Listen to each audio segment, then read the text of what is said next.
Welcome to episode 89 of Rubbish Talk with me, Alasdair.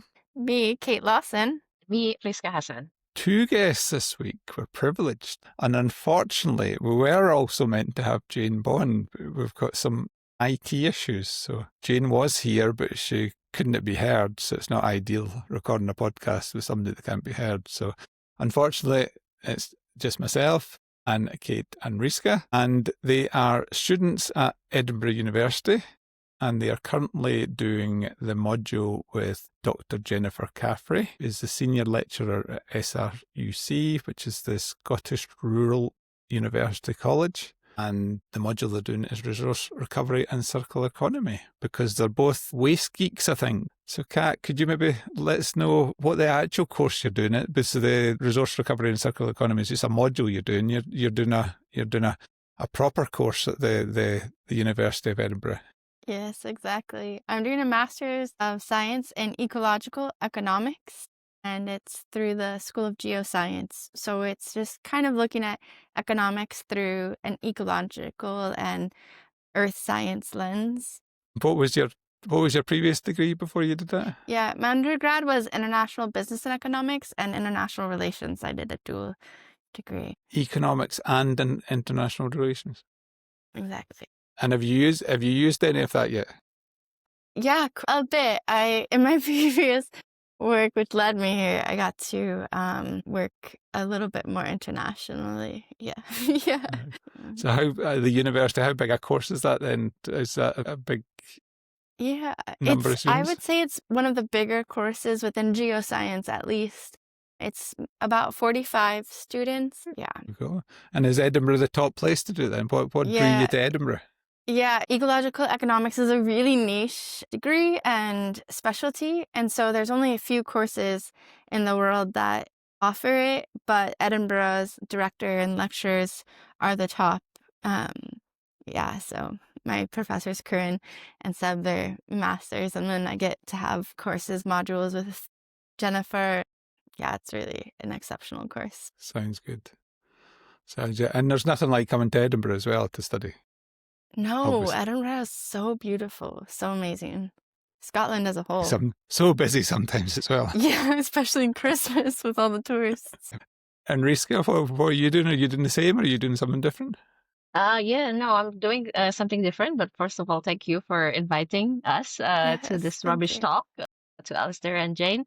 Yeah, my degree it's quite long. It's called Global Environment, Politics and Society. It's under the School of Social Political Science at the University of Edinburgh. I take that master degree specifically because the core of the course is on environmental sociology, because my previous background working a lot on behavioral change, and apparently it's only University of Edinburgh that offer this core course of environmental sociology. So yeah, it's kind of similar story with Cait. I'm quite privileged to be accepted in this university and to learn something that is relevant to my previous work. Yeah, brilliant. I always find it's a while since Jane that's been lecturing on Jennifer's course, that resource recovery and circular economy course recently. And when I was doing it, it was always amazing the diverse range of students. Because it's obviously a module you can pick as part of your course. You had all sorts of qualifications, all with this common interest of basically waste and sustainability and so on in the course. So I always found it quite fascinating, all the different viewpoints.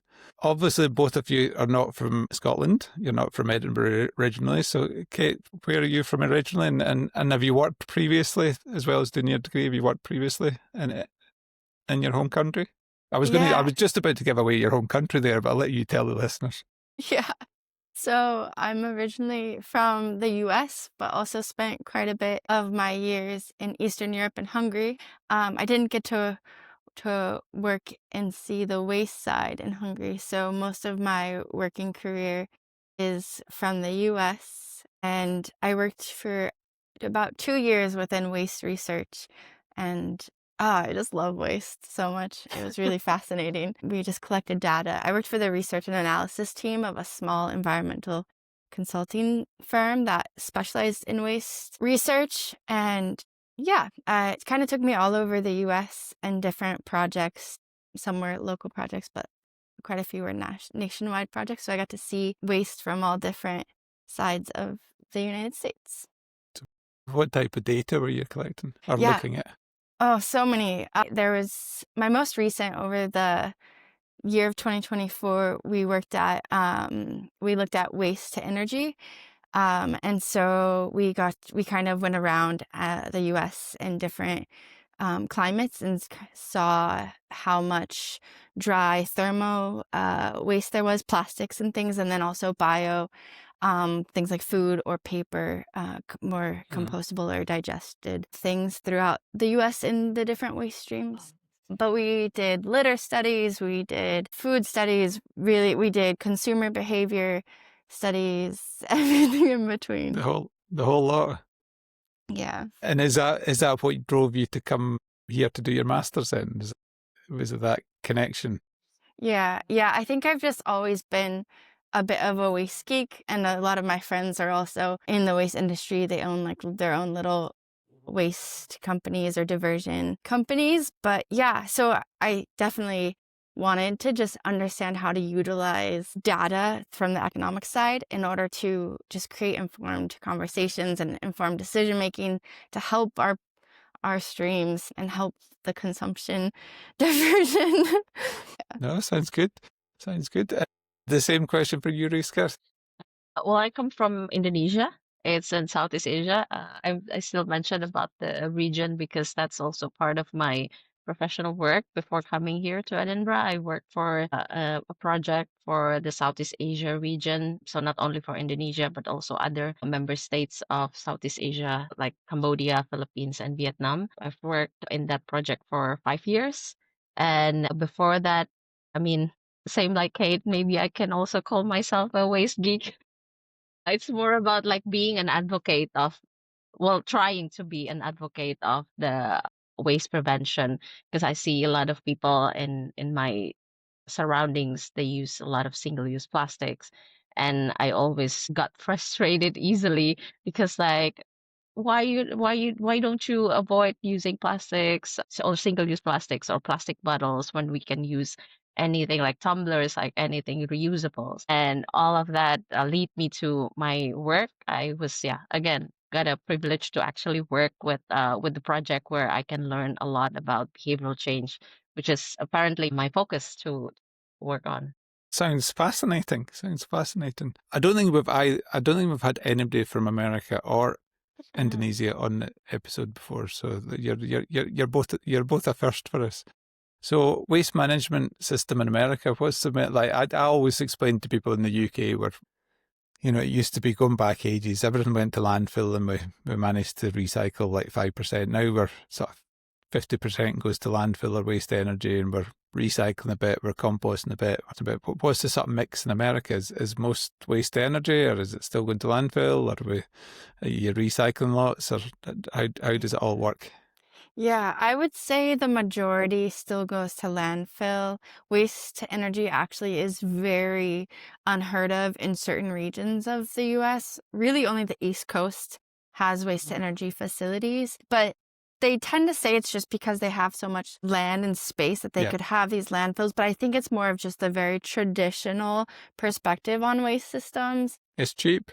Yeah, it's cheap until, what's really interesting is until you think about how much those plastic liners for each level of like millions of, a million pounds probably, or USD for one layer. Some landfills have a special clay dirt, so they don't need that lining, but it's cheaper, I guess, than some alternatives. But diversion from it is maybe the biggest. Where I'm from on the West Coast, recycling is quite popular, both recycling plastics and paper as well as recycling food, but it's not consistent. I wouldn't even say half of the states do have recycling consistently, and the majority of states do not have food recycling. Right. And so, yeah, So it's really interesting. You've not got a network of AD plants that do food waste or anything?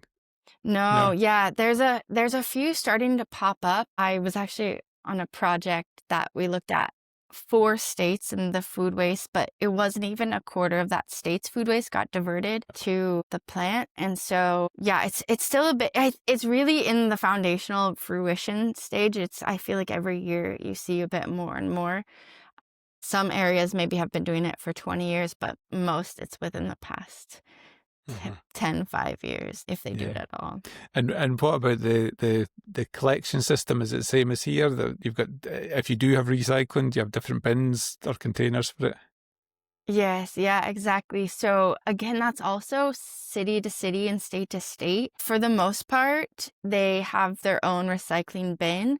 Some states you don't have a recycling bin though. You have to drive your recycling into a facility, which then creates inequitable distribution for the recycling processes. If you have a car, if you have mobility, it's easier to recycle, of course. I thought everybody in America had a car. Yeah, maybe even 2 per person. Yeah, but yeah, for the most part there is some way, but it's just how far you can drive to drop it off. In my experience in California, in Oregon, and Washington, where I lived, those 3 states, you have your own bin.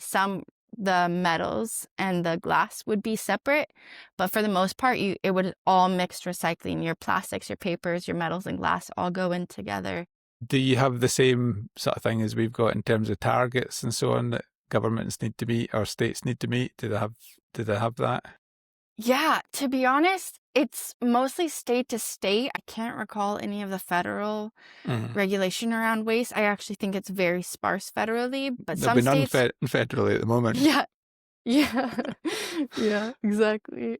State to state, though, I know California implements quite heavy regulations city to city, so cities have to be accountable to the state. But in just the neighboring state of Nevada, I know it's very different. But also the cities contract out, I think similar to here. I see in Edinburgh, I think 3 or 4. I've tried to count the different brands of packers, haulers that I've there'll be seen. at least 3 or 4 in Edinburgh.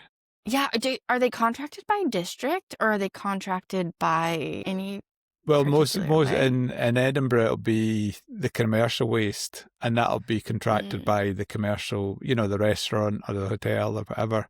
So you'll have in Edinburgh, you'll have Biffa, you'll have Enva, you'll have NWH, you'll have all sorts of companies in there. Which I know there's some towns in the UK where they've tried to restrict, and Edinburgh was looking at this, trying to restrict to just one haulier, but then you can't really do that because then that's uncompetitive practice if you just say you must use a certain provider. And it was to stop in the Monday morning, all these bin lorries going down a pedestrianised street to get the bins.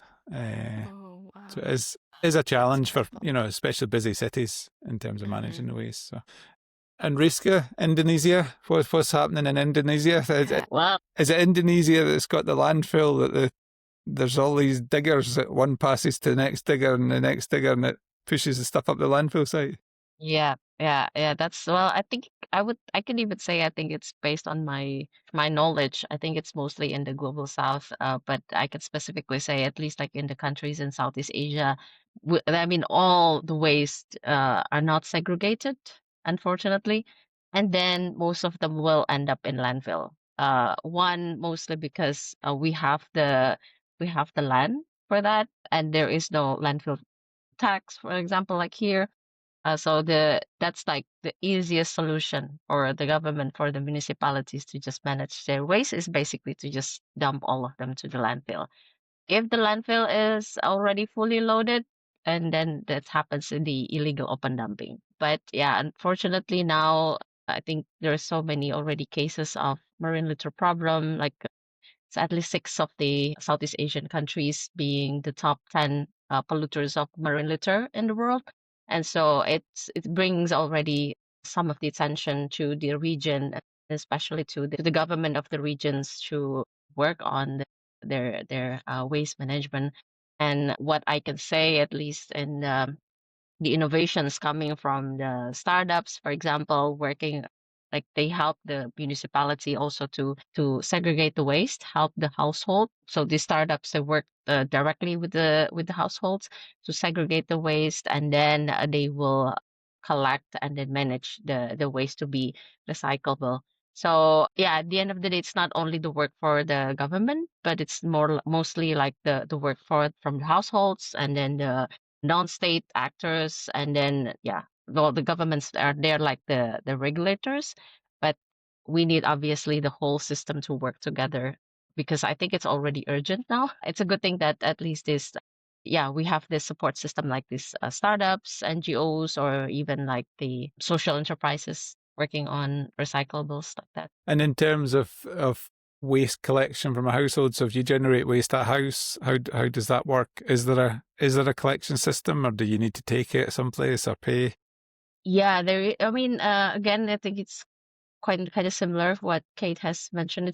It depends on each municipality because it's regulated and managed by each municipality, but mostly will be collected by the city. But that depends on the area. Because, for example, like Indonesia, it's a archipelago country. Yeah, I mean, we consist of so many islands. I'm going to ask you how many. 17,000. Wow. 17,000. Is it? Is it that Yes. many? Yes. That many. Yeah, it's that. And I take it some of these are large islands with lots of population, and I take it some of them are particularly Exactly. small. Yes, and that's what I want to say. Like, unfortunately, even like the waste management system, recycling waste management system only happen in big islands. Like, for example, there's Java or Bali, for example, because it's a very touristic island and some of the neighboring island. And so for the other thousands of islands, the way they manage their waste, unfortunately, is like burning the waste or dump it to the oceans, to the river system. And that's why there is the rising case of marine litter problem in the region. Because obviously then the marine litter is transboundary, so it's not only for one country. So yeah, that's the reality. Well, that's actually quite good, because normally you obviously missed me because I never lectured this year, but I normally tell the students, I always tell the students, there's 3 places you can put waste. You can chuck it in the land, you can chuck it up in the sky, or you can chuck it in the sea. Yeah. And Yeah, but that's the reality of what we're doing. Even in the UK, we're doing the same. We're either putting it in yeah. landfill or we're incinerator and chucking it in the sky. So No, you know, but yeah, I need to add one significant story that we did also like this one, like a sampling of marine litter we found in one of the coasts in Vietnam. And we found one of the packaging from Malaysia from I think 1990s or something. And the sampling that we did was just last year. No, 2 years ago. I think we did that during one of our assessment process for our pilot project. And yeah, so imagine like it's basically saying like all the plastic or the waste that we have, it's gonna end up still here, not out of our sight, but still here, still in our earth. And it might end up to your neighbor, but it will come back to you at some point. yeah. That sounds very similar to, I think I've mentioned on here before that I went to Democratic Republic Congo to look at waste management, and it was actually really frustrating because the EU and the World Bank and all, they were trying to talk to Congo about climate change and doing all this sort of stuff and so on. They've not even got a functioning waste management system. You know, it's, as you said, Riska, it was getting left at the side of the road. Somebody didn't like it there, so they put a match to it. So that was then causing the air pollution. You know, and if it rained heavily, that was then getting washed into the river. That was getting then washed into the sea. Yep. And you've got, you know, a city with 9 million people, and there's no functional waste management system. And they're getting lectured about, you know, global warming. And it's like, you know, maybe we should be fixing the basics first and sorting out. And you know, the whole huge, you know, plastics in the ocean is, in my mind, largely derived from countries, developing countries that don't have a functional waste management system, you know, and it's discarded at the side of the road or whatever, and then gets washed into a ditch in a river. So, yeah, fascinating. So, going back to you, Kat, what's your impression of waste management in Scotland then? What have you seen? What have you seen that's good? What have you seen that's bad? What have you seen that you think, oh, what on earth are they up to? Yeah, I have to say I was very impressed with Scotland upon arriving, just because you hear all these policies and you know about all these changes that they're trying to be proactive, that you're trying to be proactive in. However, when you're living here, you see a little bit of a different story. I have to say, I was really excited about the landfill ban. As inequitable as it can be, which I was worried about that. It was I have a analysis paper that I was supposed to write the very first month, and I decided I really wanted to analyze this landfill ban because I didn't understand how it could go into effect without more energy to waste facilities and then it turns out Scotland pushed it back from 2025 to 2027. So I was like, okay, good. So they recognize that it might not work as of 2025, but I do think that it does take the first steps and it does take policy change to begin with the behavior change. However, standing at a bus stop on Princess Street on a match day and just seeing how only one litter bin is overfilling when they could maybe put a recycling bin next to it, or there'd be ways to curb all this trash and all this rubbish being taken by the wind into the streets and into the neighboring, made me realize that, waste is everywhere and these problems are everywhere. But I appreciate a lot of the policies. I also really appreciate the food container collection. My flatmate and I use it vigorously, but I have noticed that outside of very controlled areas, I don't see food collection or food bins like I thought I would my first few weeks here. Yeah. That's interesting. And you and yourself, Riska? Yeah, same. Well, obviously, definitely the waste segregation is already like make me happy when I see it. Yay! Finally, I can basically use all of the information from the packaging, and it's also helpful to use the information from the packaging and then to really segregate the waste.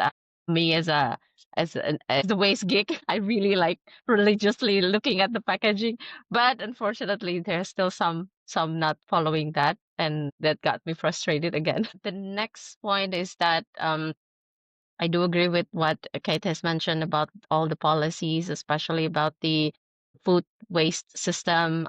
Even trying, even the government also trying to do it in a prevention way with the Good Food National Action Plan, which I believe would help to reduce the food waste. This is something that I have asked also. There was this one moment I was in a conference with the director of Zero Waste Scotland, and I asked him, like, with all this integrated system, why there is still increasing food waste in Scotland. And yeah, he basically mentioned it's more about not only about the regulations, but also need more about the behavior of the communities, the people. That's why that really connects so much with me. Again, back to my background on behavioral change. That's why I always believe that the behavioral change is something that we need to work on. And I think Scotland is already on the way towards that. Although obviously there are still so many missings, especially like, for example, the food waste packaging, like what Kate has mentioned as well. It could be like incentivized to reduce the food waste packaging for within the restaurants, for example, or yeah, any food and beverage industries. But I think it's going to the right directions, which I hope at least in some way can be scaled up in the global south, especially in my region in Southeast Asia. That's good. I think one of the thoughts I've had when you've both been talking there is, I think in terms of policies and things, we're quite good in Scotland, but I think in terms of actually getting a vast percentage of population to engage, we're probably actually pretty poor. I think that example that you gave, Cait, about the litter bin overflowing, there's probably another litter bin 2 yards down the road that they could use rather than using the overflowing one.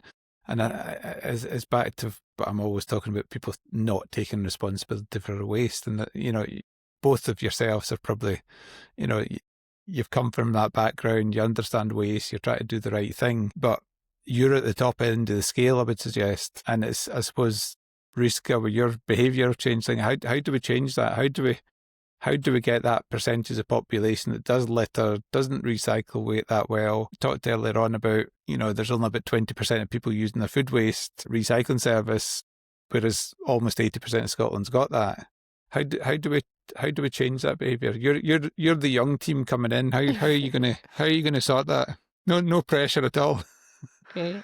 Shall I take it first, or? Yeah, you go first since Okay. I asked you. So you're the behaviour change expert. So no, I'm you're not the going expert, first. but but yeah, with some of the experience. But I think don't know if it is apple to apple to mention this, but from my experience working on this, it is important to see first, to assess the community, how do they work. So maybe if I can mention a little bit about my previous experience, I and my team, we developed this behavioral change toolbox methodology, and before that we try to assess what kind of behavioral change campaign that actually work for the community. And some of the strategies actually work. It's not talking about policies, it's not talking about money, it's actually talking about emotions, actually talking about the connections, the people's connection to that cause. So it's actually it's a similar experience with myself. So I believe that when we want to change people's behavior, we need to trigger first their emotions, that this is something important. I know it's cliche, but even like, for example, like a viral photos or videos about when you see the seahorse holding this earbuds. There was this one also photos in Indonesia. There was like this surfer. He was surfing, and there was this turtle in the middle of the picture. There was a turtle eating a plastic bag, used plastic bag, because plastic bag is similar to a jellyfish, which is the food for turtles. And that really impacted so much of people's behavior when we wanted to, for example, intrigue them to not using a single-use plastic bag, for example. And it did, from our research assessment in behavioral change campaigns in Southeast Asia, it did actually intrigue people's behavior to not using a single-use plastic bag. So that's how I believe, I believe that's how we can start. Maybe that it would be like a very niche work, very small scale first, but when it is successful in one community, then that means it can be successful to the neighbor's community, and it can be also scale up. But we also need to remember the local context. Southeast Asia is a region with diversity, and so I believe also it's the same with Scotland, of so many diverse communities. So the local context within the communities is actually also important on how to change, or even like trigger their mindset to change how they see plastic packaging, how they see food waste packaging, how they see food in general, to not waste it. Excellent answer. Excellent answer. I really like that. Cait, you've got a lot to. That was excellent from Riska. So, any thoughts from yourself?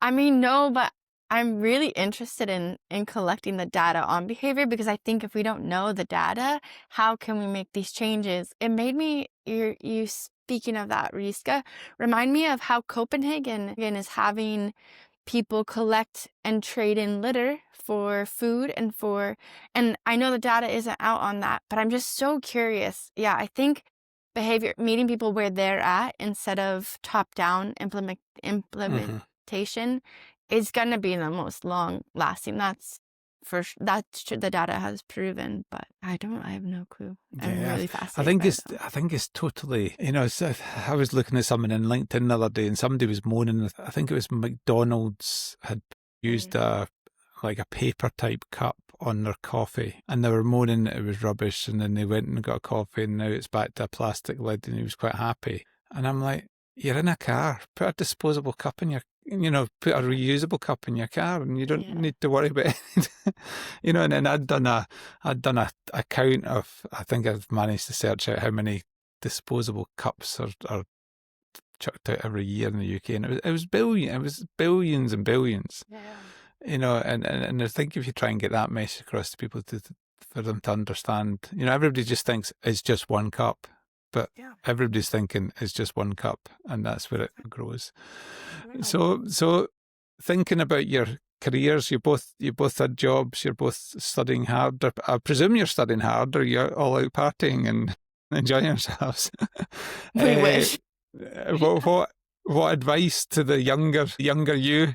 Somebody maybe leaving school. What do you recommend? Follow your career path, or take a totally different direction? Maybe go for you, Cait, first. Yeah, I'll start. Yeah, I would just tell myself, or anyone really, not even the younger, just any age, to just go for it. It took me years to jump and do this master's because I was intimidated by the idea, but just the amount of learning and progress and personal growth, let alone being a part of the change in the future. Yeah, it's really challenging to get over that hump, to like actually make the commit and make the steps, especially when your program is in another country. And yeah, I would just say, do it. You got this. We all have the strength and courage in our soul. Tap into it to get there. Sounds good. And you, Riska? Yeah.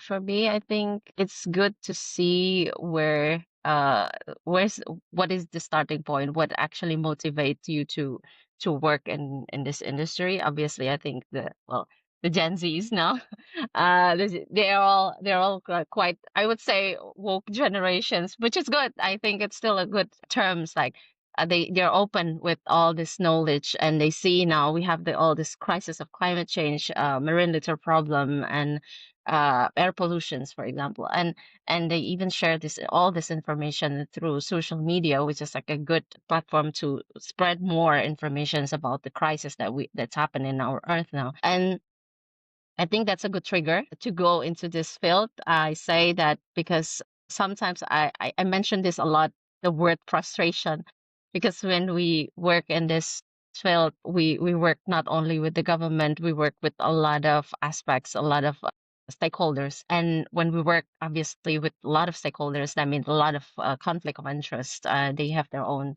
or the companies, for example, they have their own interests, but we want them to also work with us. So there's so many frustrating, I would say, factors that can make us want to give up. But at the end of the day, I think we need to come back again. What is motivating? And for me, motivating is obviously the marine litter problem, in not only in my country, in my region, but I think it's all over the world. And at some point, someone needs to do something about it. And I always believe, if we talk about the waste hierarchy, the prevention is always the top one. And that's my biggest principle as well. And so that's why behavioral change is something that I really want to pursue, and I want to put my expertise in it. And that's why I think it's good that there is University of Edinburgh provide this program on environmental sociology, where I can expert more on environmental sociology. But then also, I feel like also it's really humbling also to learn more about circular economy and resource recovery here from the module that I have been taking with Cait. Humbling in a way that, because I can circulate back all the information I got from my professional career, and then trying to triangulate it with all the theory, and then even getting more from all the knowledge I get here. So yeah, it's been really like integrated integrated knowledge coming into my experience in here. Good. Good. No, that's good. It's actually just dawned on me that you two probably only met each other at the Jennifer's course. Is that right? Is that where you met and got in contact? Yeah. I don't know why that's just dawned on me. I probably should have dawned on me earlier, but anyway. So for Cait, it's now 2030. What are you doing? As in the year 2030? Yeah. Oh, that's a good question. What are you up to? I believe You can go big here. You can go big. I'm not.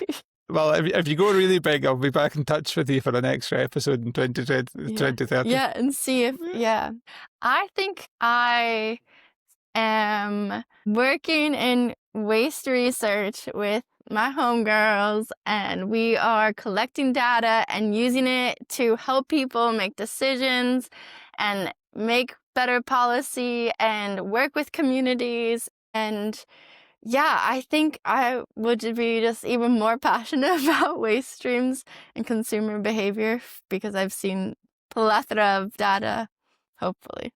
Back in America? I really want to work on an international scope, but I would be happy anywhere. America would be great. Yeah, I'd be happy anywhere. There we go. And Riska? For me, I would definitely still be in my region again, because I think that's where I realize that's where the problem is coming in. And I think that's where I need to focus on my expertise, and that's where I can make the change. And yeah, and I believe that working with commitment in the region and also in this topic eventually will make some change that I'm aiming at. Yeah, and we'll see. But I mean, I think it's always open. But 2030, I believe that I hope that we have already coming to make a lot of progress, not only in certain regions but everywhere in the world, because I think that's a lot of us already dedicating our minds and our work and our capitals to make some change. So yeah, I hope that we can see that change in 2030. Yeah. That sounds What about good. you, Alasdair? What about me? I'm hoping to be retired by then. Good. Yes, for all of us. Well, that'll be a long time coming, I think. That'll be a long time coming. Yeah. So the bit that I need Jane with me here really is the bit I'm dreading, because I'm going to pass over to you guys to ask me some questions, and hopefully I can answer them. Yeah. May I start? You can start if you wish. Yes. Yeah, I just have this one question. It's very basic, but I think because I have mentioned already some of the problems of waste management in my region, in my country. My question is, what is the challenge do you think, what is, you as an expert, what is the challenge of waste management in Scotland, knowing that all the system has already been established, like the waste segregation and with all the necessary policies? Is that way I can, try to see back with the missing of systems that is not in my region. I think the biggest mistake we've made is not to put any sort of, I'm not calling it pressure, but not any requirement on the householder to use the system to the best of their ability. So we've done we've given them extra bins, we've given them a food waste, we've given them all that stuff, but we've never actually said to the householder, you must, to be a good citizen of this country, you must do it. If you go to Europe, it's expected. If you don't put your bins out properly, if you put them out contaminated, you get a letter, you get told they'll not lift it, next week. If you do it next week, there's some consequence for, not doing what you should be doing with your waste and your recycling. And for some reason, we've never done that in Scotland. The focus has always been on the waste contractor or the council to try and improve the service. And it's never been the politicians saying to the public, you're legally required to actually use the system to the best of your ability. And if you had that, you wouldn't have this scenario where we talked about earlier with, 80% of the population not using their food waste. Everybody would be using the food waste. It's just that. So the big thing I don't think we've done is that either whether we make it compulsory as in legally required, or whether we engage with them, to motivate them to take responsibility for their own waste. Does that make sense? Yeah. Yes. Yeah. Brilliant. And I think one of the things, if you're thinking internationally, for developing countries, I think one of the biggest things that you can do and this I spent a lot of time thinking about it for Congo, was if you think about it, if you take the food waste and the residual waste out of, if you split your waste stream into food waste and organic material and then everything else, that everything else is actually relatively easy to sort, especially if your labour costs are quite low. And your organic and your food waste can be composted or anaerobic, at a very low scale level. It can be composted and make good compost for applying back to land, and then hopefully you can then start developing a recycling infrastructure, because the actual rest of the waste is actually easy to sort.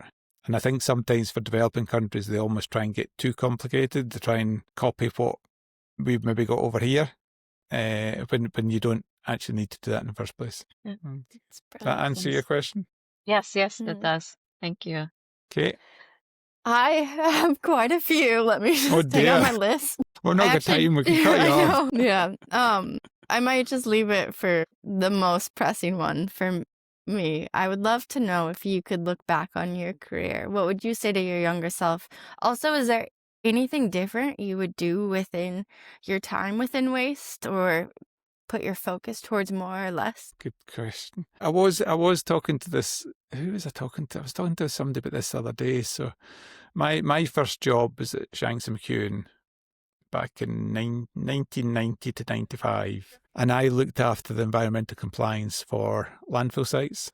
And I covered from north of Wales up to north of Scotland. And it was, as a job for me, it was, you were out and about half the week you were out on site and half the week you were in the office. So that was great for me because I never particularly liked being in the office. But I also got to meet all the different supervisors at all these sites and learnt a lot from the operators. Now, when I was with that company, I probably had the chance to go to, it was two divisions. There was a Shanks McEwen Northern and there was a Shanks McEwen Southern. I was in Northern, obviously they called Northern Wales North, and I probably had the chance to go to the Southern division at one point, which I never, it wasn't a natural offer, but I think if I'd pushed, I could have got South, and I think I would have got a lot more opportunities in Shanks McEwen Southern. But then possibly I would have just got stuck in that landfill environmental monitoring thing, whereas what I ended up doing was moving to a management position running two landfill sites for 5 years at Bar. And that's where you really learn, the operational issues, the real challenges of running a landfill site and how to do it. And that, both these two jobs probably set me up really well for running a consultancy business. So I don't think there's anything particular. I remember setting up as at Albion felt like a really big step, but once you'd done it, it was a bit like you yourselves talking about your, coming over here to study. Once you'd done it, I was like, that was actually quite easy. Why did that take so long? Because I'd thought about going self-employed effectively for 2 or 3 years. So, yeah, does that answer your question? Definitely. Yeah. I'll allow you one more and then we'll wrap up. All right. Is there any policy in any other country or anywhere that's doing waste systems well, or something within their waste systems well, that if you would bring to Scotland immediately, or maybe to a different area of the world immediately? Listeners might know this, but I'm probably not that big a legislator, a policy geek. I sort of look at it for Scotland because I feel I have to. Yeah, maybe not even policy. The one I would, the obvious one that springs out here is there's loads of talk about deposit return scheme. We've tried to do it in Scotland, now it's going to be UK wide and so on. To me, where the real value of the deposit return scheme is for things like vapes, disposable vapes. And it's not 20 pence, it's a tenner. It's a real incentive. If you buy that vape, you must take it back to the shop because you're going to damn well get your £10 back.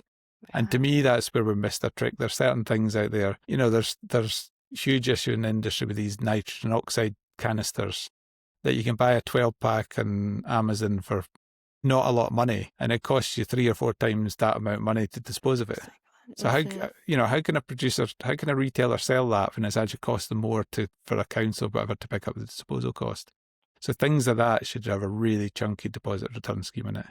So that's what I like. And there's some, vapes is a pretty obvious example. Things like these nitrogen oxide canisters is another example. Even some of the high-tech small waste electrical items that, you buy your wireless earpods or whatever, put a £10 deposit in them, that once they're broken, you take them back and you get a £10 back.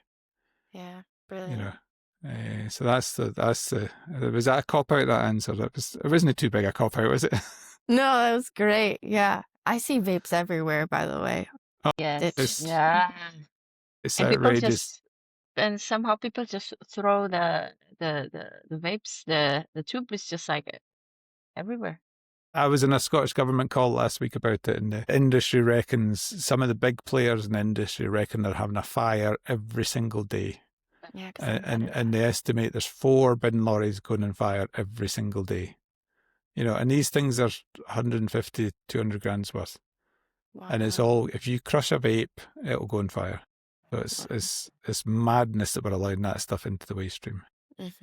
But we are. we are where we are at the moment. Okay. Thank you. Thanks for your time, Alasdair. Well, Yeah, thank you. finally, before we wrap up, it's obviously coming up to Christmas. Are you staying in Edinburgh? Are you disappearing back home? Yeah, I'm staying in Edinburgh. I'm going to Eastern Europe for a flinch of a second, but mostly in Edinburgh. Yeah. Riska. Are you seeing the bells in the Edinburgh Castle on the 1st? You'll not be able to move if you go down Princess Street. Really? Oh my. I've heard. Oh, Riska and I were talking about this actually. yes, exactly. We're actually planning to go there.